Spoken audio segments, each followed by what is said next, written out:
কি এক অবস্থা, এত বড় মসজিদ একটা মুসল্লিও নাই। কোন সময় আজান দিছি, জামাতের সময় হয়ে গেল। আজকেও মনে হয় একলা জামাতটা পড়তে হইব। আল্লাহ তুমি ক্ষমা করো। এই দাঁড়ান দাঁড়ান ইমাম সাহেব, আপনি একলা জামাত পড়তেছেন, মসজিদে মুসল্লি কই? মুসল্লি কি এরে নাই এটা তো আর আমি জানি না। কিন্তু আমি জানি এই মসজিদে কেন মুসল্লি আসে না। কি এরে নাই? আগে নামাজটা পড়ান, তারপর বলতেছি। আল্লাহু ইমাম সাহেব আকবার। দাঁড়ান। আসসালামু আলাইকুম রাহমাতুল্লাহ। আল্লাহু আকবার। আস্তাগফিরুল্লাহ আস্তাগফিরুল্লাহ। আচ্ছা ইমাম সাহেব, আপনাদের এই মসজিদের সভাপতি কে?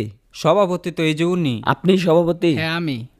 আচ্ছা সভাপতি সাহেব, আপনাদের এই এত বড় মসজিদে জামাতের সময় একটা মুসল্লি নাই কি জন্য?